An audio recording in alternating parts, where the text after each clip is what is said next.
بسم اللہ الرحمن الرحیم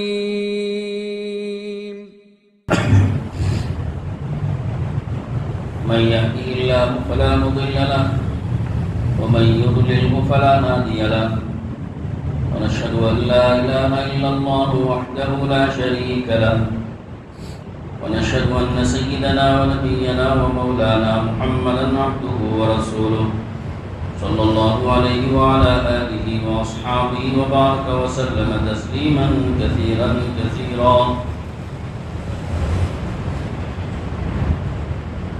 أما بعد فأعوذ بالله من الشيطان الرجيم. بسم الله الرحمن الرحيم. إن عدة الشهور عند الله 12 شهرا في كتاب الله يوم خلق السماوات والأرض منها 4 حرم.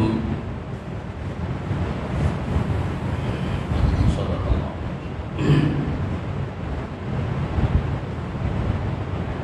دوستو، بزرگوں، بھائیو، قرآن پاک کی اس آیت میں اللہ تعالیٰ نے 2 باتیں فرمائی ہیں. ایک بات یہ کہ جس دن سے اللہ نے کائنات بنائی اس دن سے سال بھر کے 12 مہینے اللہ نے مقرر فرمائے. مہینوں کی گنتی اور مہینوں کی تعداد اللہ تعالیٰ نے 12 رکھی. اور آپ کو پتہ ہے کہ مہینہ 30 دن کا یا 29 دن کا ہوتا ہے. تو اول یوم سے کائنات کی پیدائش کے پہلے دن سے اللہ تعالیٰ نے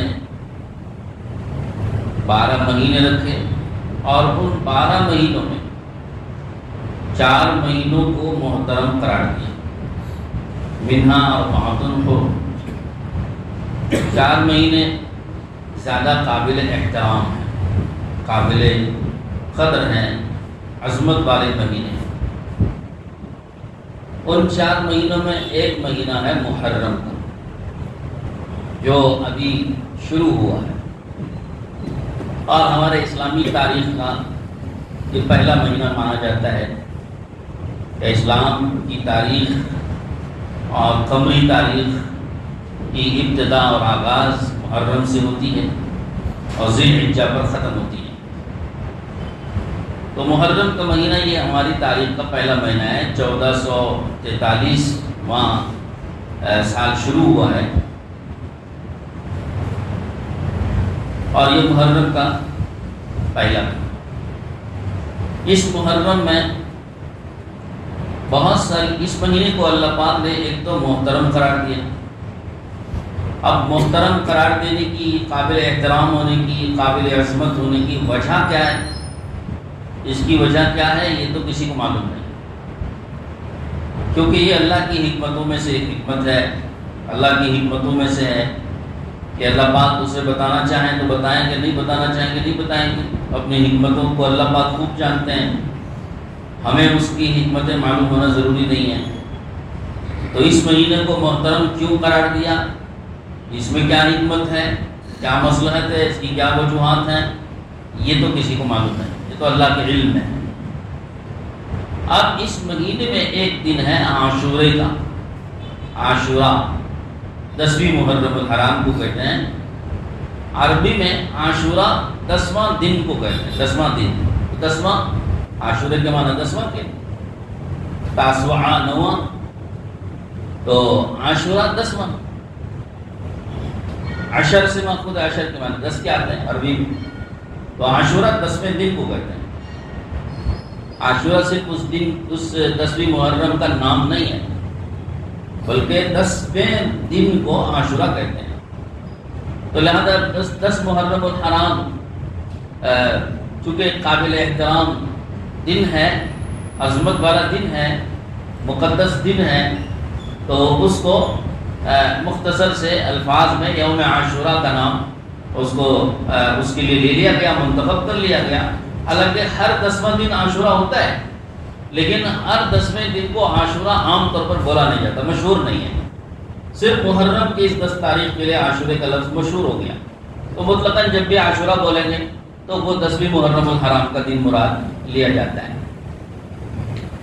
اب یہ 10 محرم الحرام جس کو یوم عاشورہ کہتے ہیں، یہ بھی بڑی عظمت والا دن ہے، قابل احترام دن ہے۔ اس پورے مہینے میں یہ دن سب سے زیادہ عظمت والا ہے اور سب سے زیادہ احترام والا ہے۔ اس کی کیا وجہ ہے؟ اس کی احترام کی وجہ کیا ہے؟ اس کی عظمت کی وجہ کیا ہے؟ یہ بھی ہمیں معلوم ہے، کیونکہ یہ بھی نہیں بتایا گیا کسی قرآن کی آیت میں یا کسی حدیث میں، یہ نہیں بتایا کہ یہ قابل احترام کیوں ہے، 10واں محرم کا دن کیوں قابل احترام ہے۔ اس کی کوئی وجہ نہیں بتائے گی، نہ قرآن میں نہ کوئی حدیث میں۔ ہاں، بعض روایتوں میں اس 10ویں محرم کو ہونے والے واقعات کا تذکرہ ہے، اور اس کی ایک حدیث میں ایک طرح کی ایک فضیلت بھی ہے۔ حدیث میں اس کی فضیلت یہ ہے کہ بھائی اس دن روزہ رکھا جائے گا، 10ویں محرم کو روزہ رکھا جائے گا۔ پہلے حضور اکرم صلی اللہ علیہ وسلم پر جب رمضان کے روزے فرض نہیں تھے تو عاشورے کا روزہ فرض تھا، آپ علیہ السلام اہتمام سے عاشورے کا روزہ رکھتے تھے، فرض تھا۔ لیکن جب رمضان کے روزے فرض ہو گئے تو عاشورے کے روزے کی فرضیت ختم ہو گئی، اب وہ سنت رہ گیا، مستحب رہ گیا۔ تو اب مسلمانوں کو بھی اجازت دی کہ وہ اس روزے کو رکھیں، اور سنت سمجھ کر کے حضور اکرم صلی اللہ علیہ وسلم کی فرض تو نہیں ہے لیکن سنت ہے، اور عاشورے کے دن روزہ رکھا جاتا ہے۔ اور حضور پاک صلی اللہ علیہ وسلم ہر سال عاشورے کو روزہ رکھتے تھے۔ آخری سال میں آپ کی وفات والے سال میں آپ صلی اللہ علیہ وسلم نے جب صحابہ سے یہ سنا، صحابہ کرام نے بتایا کہ اللہ کے رسول 10ویں محرم کو ہم بھی روزہ رکھتے ہیں اور یہودی بھی روزہ رکھتے ہیں، تو حضور صلی اللہ علیہ وسلم نے فرمایا کہ بھائی جب یہودی بھی اس دن روزہ رکھتے ہیں تو ہم تو یہودیوں کی مشابہت نہیں اختیار کرنا چاہتے، ایسا نہ ہو کہ ہم بھی رکھ رہے ہیں اور یہودی بھی رکھ رہے ہیں تو ہمارا روزہ یہودیوں کے روزے کے مشابہ نہ ہو جائے۔ حضور صلی اللہ علیہ وسلم مشابہت سے بچتے تھے، غیروں کی مشابہت سے۔ مشابہت کا مطلب ہے ان کی جیسا کرنے سے، غیروں کے، چاہے وہ یہود ہوں، چاہے نصرانی ہوں یا مجوس ہوں، کوئی کفار ہوں، مشرکین ہوں، کسی کی بھی مشابہت اختیار کرنے یا ان جیسا طریقہ اختیار کرنے سے، چاہے ان جیسی عبادت ہو، ان جیسے لباس ہو، ان جیسے کپڑے ہوں، ان جیسا رنگ و روپ ہو، ان جیسی شکل و صورت ہو، ان جیسا کھانا پینا ہو، ان جیسا طریقہ ہو، کوئی بھی، حضور صلی اللہ علیہ وسلم اس کو ان کے مشابہ اگر ہے تو اس سے بچتے تھے، مشابہت سے، اس لیے کہ اسلام ایک اپنا مذہب رکھتا ہے، اسلام کی اپنی ایک پہچان ہے، اسلام کی اپنی ایک شناخت ہے، اسلام کی اپنی ایک تہذیب ہے جو سب غیروں کی تہذیب سے بالکل الگ ہے۔ ہماری تہذیب، ہمارا ایک کلچر اور ہمارا ایک پہچان، ہمارا ایک تشخص ہے، ہمارا ایک امتیاز ہے جو غیروں کی جیسا نہیں ہے۔ اس لیے اسلام اور حضور صلی اللہ علیہ وسلم یہ چاہتے تھے کہ غیروں کی طرح مشابہت نہ ہونا چاہیے کسی بھی کام میں۔ تو روزے کے بارے میں بھی حضور صلی اللہ علیہ وسلم نے مشابہت سے بچنے کا ارادہ فرمایا، تو آپ علیہ السلام نے فرمایا اگر اگلے سال میں زندہ رہا تو اس 10 کے ساتھ میں 9ویں تاریخ کا یا 11ویں تاریخ کا روزہ ملا لوں گا، 11ویں محرم کو یا 9ویں محرم کو ایک روزہ ملا کے میں مشابہت سے بچوں گا، کیونکہ یہود 10ویں کو تو روزہ رکھتے ہوں گے لیکن 9 کو اور 11 کو روزہ نہیں رکھیں گے، تو اگر ہم نے اس کو ملا لیا تو ہماری مشابہت یہودیوں کے ساتھ ختم ہو گئی۔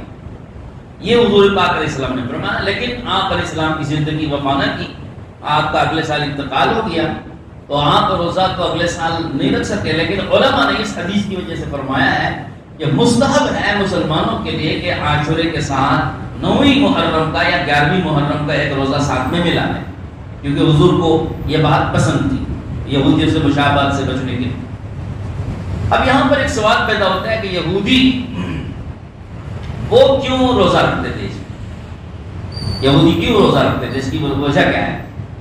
تو اس کی وجہ یہ بتاتے ہیں کہ حضرت موسیٰ علیہ السلام جب فرعون کے ظلم و ستم سے نجات دلانے کے لیے اللہ تعالیٰ کے حکم سے اپنی قوم بنی اسرائیل کو راتوں رات لے کر مصر سے روانہ ہوئے اور چلے تو سامنے دریائے نیل، دریائے کلثوم، اور دریا ملا اور پیچھے سے فرعون نے پیچھا کر کے، فرعون کو پتہ چل گیا، وہ بھی پیچھا کرتے ہوئے آیا، تو دریا میں پہنچے، دریا کے پاس پہنچ گئے اور ساری قوم چلانے لگی کہ اے موسیٰ انا لمدرکون، ہم تو پکڑے گئے، سامنے بھی موت ہے پیچھے بھی موت ہے، سامنے تو سمندر ہے اور پیچھے دشمن ہے، ہم تو پکڑے گئے، مارے گئے اب تو۔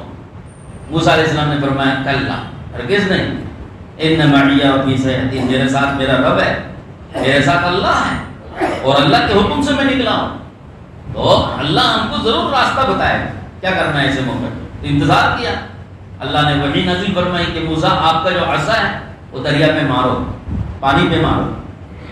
ہم اور آپ سوچتے ہوں کہ بھائی لاٹھی کو پانی میں مارنے سے کیا ہوگا، لیکن اللہ کو دکھانا تھا منظر، تو موسیٰ علیہ السلام نے لاٹھی ماری دریا پہ، تو دریا کا پانی جو ہے وہ ہٹنے لگ گیا، ایسے دو کنارے پر، ادھر آدھا ایسے ہٹنے لگا، ہٹتا ہٹتا ہٹتا ہٹتا اتنا ہٹ کر ایسے ایک جانب پہاڑ کی طرح کھڑا ہو گیا، دوسری جانب بھی پہاڑ کی طرح پانی کھڑا ہو گیا، اور درمیان میں بالکل راستہ بن گیا، وہ بھی خشک راستہ۔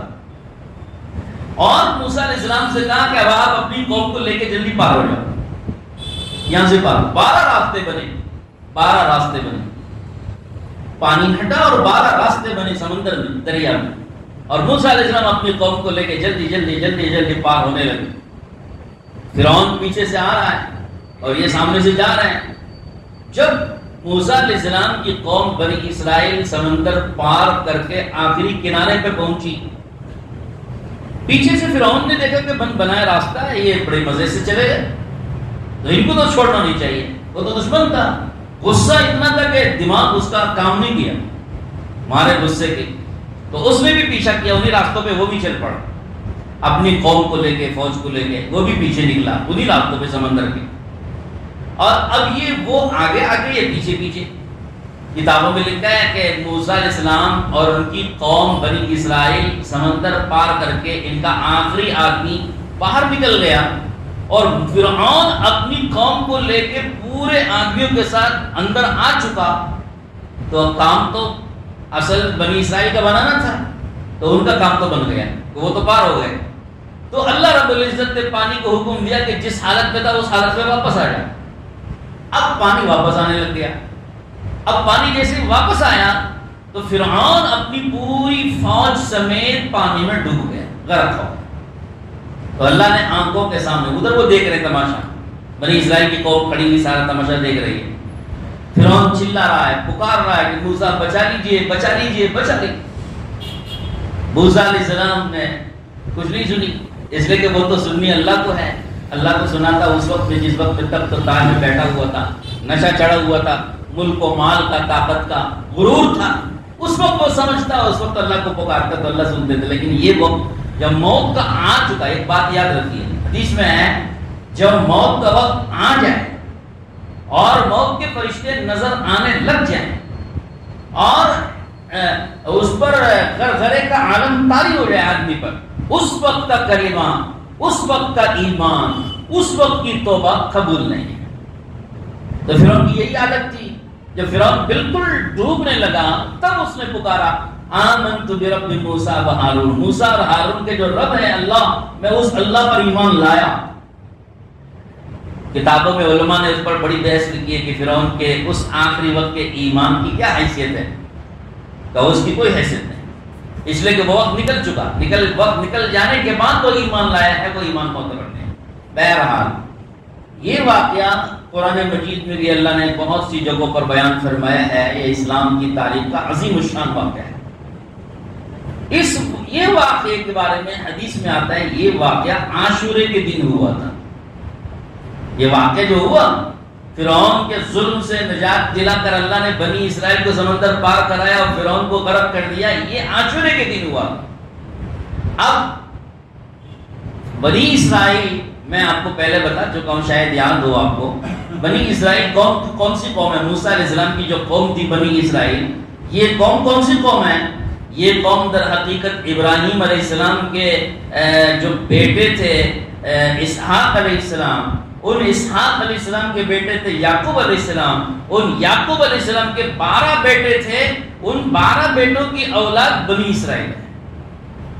تو یہ اسحاق علیہ السلام، ابراہیم علیہ السلام کے بیٹے اسحاق، اسحاق کے بیٹے یعقوب، یعقوب علیہ السلام کے بیٹے 12 میں یہ یوسف علیہ السلام، ان کے پورے یوسف علیہ السلام اور ان کے 11 بھائیوں کی 12 لڑکوں کی اولاد 12 قبیلے ہیں بنی اسرائیل کے۔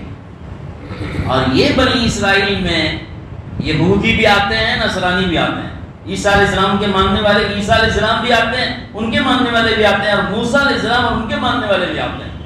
تو یہودی سارے کے سارے بنی اسرائیل میں سے ہیں، انہی کی نسل میں سے ہیں، بہت سے ان میں ان کی نسل کے ہیں، سب یہودی بنی اسرائیل نہیں ہیں، اکثر یہودی جو ہے وہ بنی اسرائیل کی نسل سے ہیں، موسیٰ علیہ السلام کی اور اسحاق علیہ السلام کی اور یعقوب علیہ السلام کی نسل سے ہیں۔ تو وہ چونکہ موسیٰ علیہ السلام کی نجات کا دن تھا اور بنی اسرائیل کی نجات کا دن تھا، اس کے شکریہ میں آج بھی یہودی عاشورے کے دن روزہ رکھتے ہیں۔ یہ ہے اصل عاشورے کے دن یہودیوں کے روزہ رکھنے کی وجہ۔ اب ہم لوگ کیوں روزہ رکھتے ہیں؟ ہم ظاہر سی بات ہے کہ ہمیں تو شریعت میں حکم دیا گیا ہے عاشورے کے دن روزہ رکھنے کا۔ اب عاشورے کے دن روزہ رکھنے کی وجہ کیا ہے؟ عاشورے کو کیوں فضیلت حاصل ہے؟ تو میں نے عرض کر دیا آپ کو کہ اس کی وجہ بتانے کی ضرورت نہیں ہے، یہ اللہ کے نزدیک شروع زمانے سے ہی یہ دن مقدس دن تھا، یہ مہینہ مقدس مہینہ، محترم مہینہ تھا۔ جب سے اللہ نے پیدا فرمایا تب سے اس کا تقدس، اس کا احترام تب سے چل رہا ہے۔ تو اب اس کے علاوہ لوگوں کی زبانوں پر مشہور ہے کہ عاشورے کے دن اور بھی کچھ واقعات ہوئے، جیسے حضرت آدم علیہ السلام کو اللہ نے جو دنیا میں بھیجا ہے وہ بھی عاشورے کا دن تھا، آدم علیہ السلام کی جو توبہ قبول بھی عاشورے کا دن تھا، اور نوح علیہ السلام کی کشتی کنارے لگ کے اور جودی پہاڑ پہ جا کے جو رکی ہے وہ بھی عاشورے کا دن تھا۔ ابراہیم علیہ السلام کو جب آگ میں ڈالا گیا تھا اور آگ گلے گلزار بن گئی تھی، آگ جو ہے ان کے اوپر ٹھنڈی ہو گئی تھی، وہ بھی عاشورے کا دن تھا۔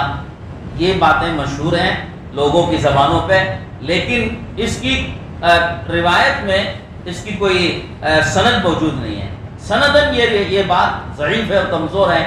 صرف ایک ہی بات ثابت ہے جو میں نے موسیٰ علیہ السلام کے واقعے کے بارے میں عرض کی تھی کہ وہ ثابت ہے اور وہ مضبوط سند کے ساتھ ہے۔ اس کے علاوہ جو باتیں ہیں اس کی روایت سند کے اعتبار سے مضبوط نہیں ہے، کمزور روایت ہے۔ اب ان تمام باتوں سے آپ نے اتنا اندازہ لگا لیا کہ عاشورے کا دن شروع سے مقدس دن ہے، شروع سے اس کا احترام۔ اب لوگوں میں جو ایک مشہور ہے، لوگوں میں مشہور کیا ہے؟ لوگوں میں مشہور یہ کہ حضرت حسین رضی اللہ تعالیٰ عنہ کی جو شہادت ہوئی ہے وہ عاشورے کے دن ہوئی۔ تو لوگ یہ سمجھتے ہیں کہ ہم جو آج عاشورے کے دن کو بڑا احترام والا، بڑا مقدس جو ہم سمجھ رہے ہیں، اس کی وجہ یہ کہ آج کے دن یعنی عاشورے کے دن حضرت حسین کی شہادت ہوئی ہے، اس لیے اس کو مقدس سمجھتے ہیں، اس لیے قابل احترام سمجھتے ہیں۔ یہ بات غلط ہے۔ یہ سمجھنا کہ حضرت حسین کی شہادت عاشورے کے دن ہوئی ہے اس وجہ سے ہم احترام کرتے ہیں، یہ بالکل غلط بات ہے۔ عاشورے کے دن کا احترام تو ابھی میں نے بتا دیا کہ تاریخ کے پہلے زمانے سے، پہلے دن سے ہے۔ یہ مہینہ محترم ہے تاریخ کے پہلے دن سے، اور عاشورے کے دن کی فضیلت شروع سے، اور اس دن کو تقدس حاصل ہے شروع سے۔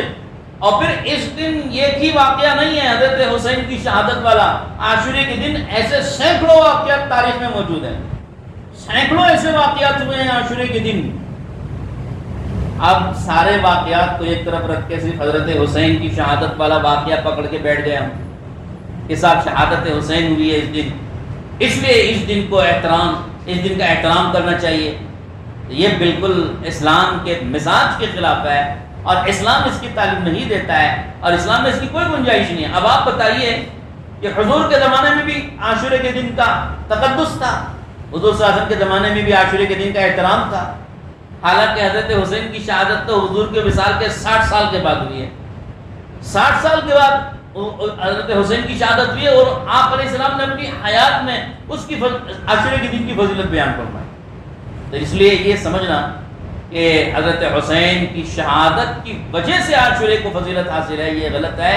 بلکہ حقیقت یہ ہے کہ حضرت حسین کو جو شہادت ملی ان کو ایک مزید فضیلت یہ مل گئی کہ ان کو عاشورے کا دن مل گیا. عاشورے کا دن حضرت حسین کو مل گیا تو ان کی شہادت کے لیے ایک مزید فضیلت مل گئی. ان کو شہادت بھی ملی اور عاشورے کا دن بھی ملا. یہ حضرت حسین کے لیے فضیلت کی چیز ہے, عاشورے کے لیے فضیلت کی چیز نہیں. عاشورہ تو پہلے سے فضیلت والا دن ہے.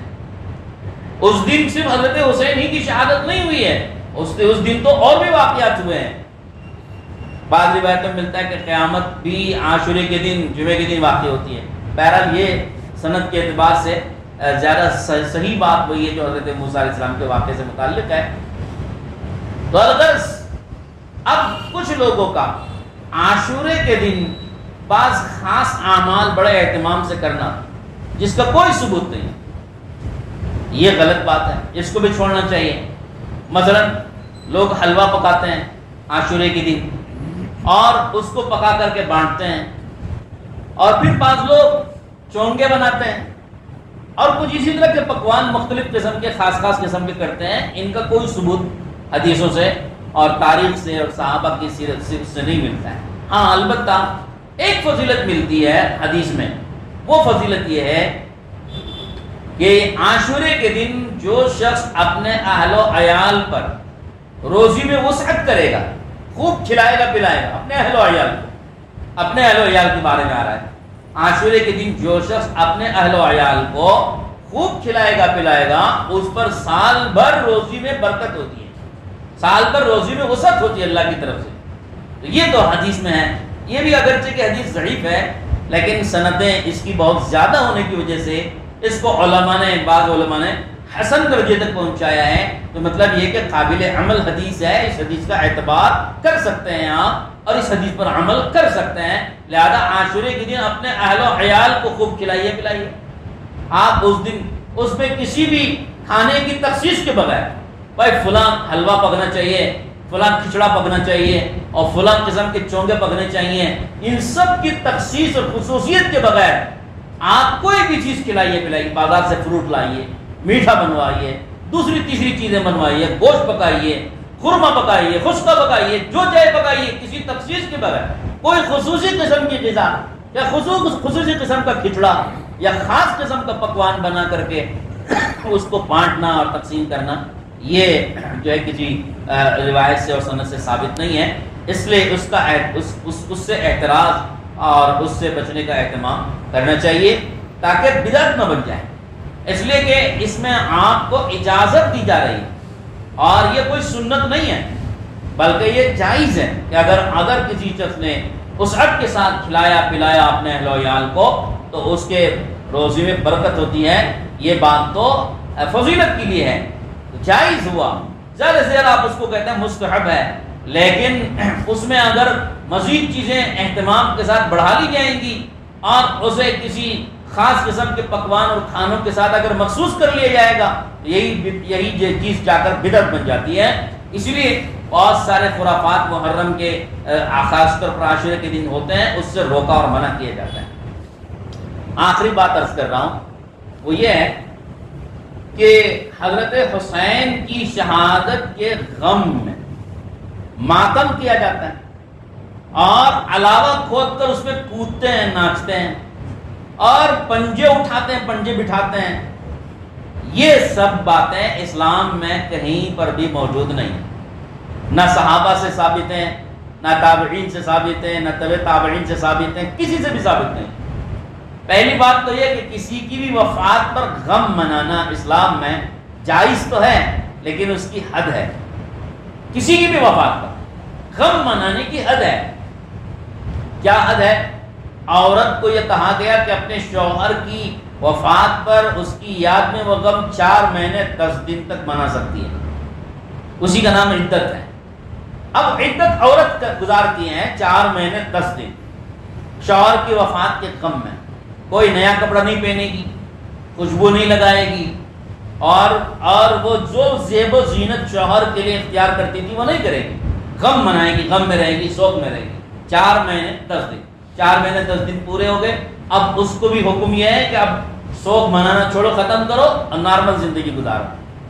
تو ایک بیوی کو سب سے زیادہ اختیار دیا گیا 4 مہینے 10 دن کا اپنے شوہر کی وفات پر۔ اس کے علاوہ عام مسلمانوں کو کہا گیا کہ تمہارے لیے اجازت 3 دن کی، کسی کی وفات پر غم منانا 3 دن تک جائز ہے، 3 دن کے بعد اس میں غم منانا درست نہیں ہے، اور اس کو نارمل زندگی پر آ جانا چاہیے۔ دل میں غم ہو کوئی حرج نہیں ہے، دل میں یاد آ رہی ہے کوئی حرج نہیں ہے، لیکن باقاعدہ ایک سوگ منایا جاتا ہے جس میں کھانا پینا چھوڑ دیتے ہیں، خوشیاں چھوڑ دیتے ہیں اور زیب و زینت چھوڑ دیتے ہیں، اس کی اجازت تو صرف 3 دن تک کے لیے ہے عام مسلمانوں کے۔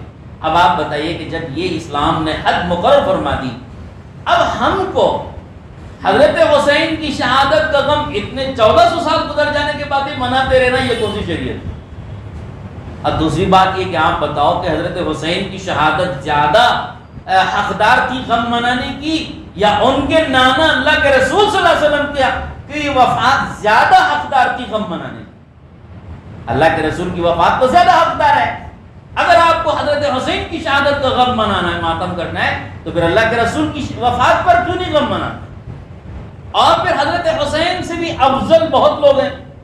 حضرت حسین سے افضل تو ان کے والد حضرت علی ہیں، ان کی والدہ حضرت فاطمہ ان سے افضل ہیں، اور حضرت عمر، حضرت عثمان، حضرت ابوبکر رضی اللہ عنہ ان سے افضل ہیں۔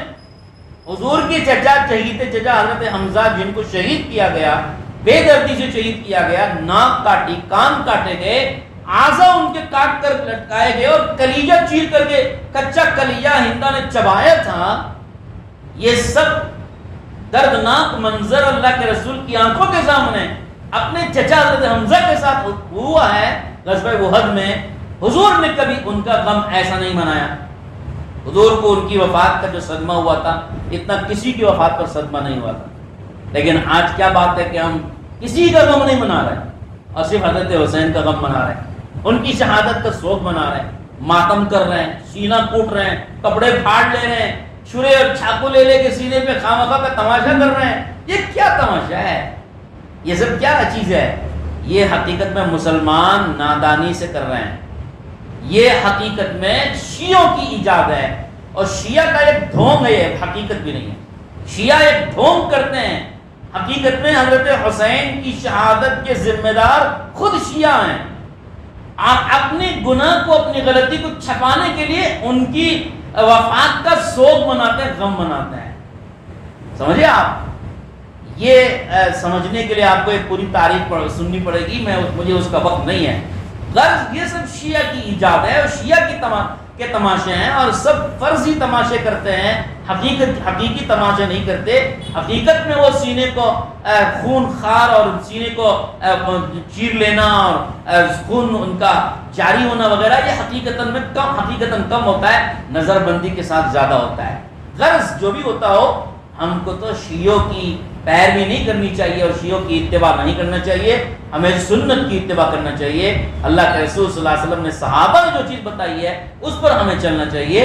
اگر صرف حضرت حسین کی شہادت کا غم منانا ہی اگر جائز ہوتا تو صرف حضرت حسین کے علاوہ دیگر صحابہ اکرام بڑے بڑے ان کی بھی وفات کا دن آپ طے کر کے پھر اس دن بھی آپ کو سوگ منانا اور ماتم کرنا جائز ہو جاتا ہے اسلام میں، جبکہ کسی کی بھی وفات پر اس طرح سوگ منانا اور غم منانا جائز نہیں ہے اسلام کے اندر۔ تو پھر حضرت حسین کی شہادت پر ایسے سوگ منانا اور غم منانا اور ماتم کرنا کیسے جائز ہو جائے گا؟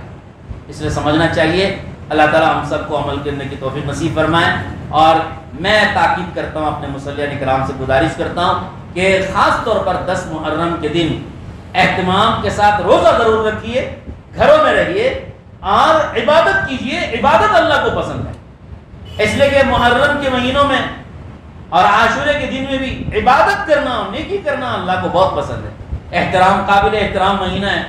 علماء نے لکھا ہے، حدیث پاک ہے، حضرت ابو ہریرہ رضی اللہ عنہ مرفوعاً روایت کرتے ہیں کہ ان مقدس مہینوں میں خاص طور پر جمعے کے دن میں عبادت کرنے کا اور نیکی کرنے کا ثواب بڑھا دیا جاتا ہے۔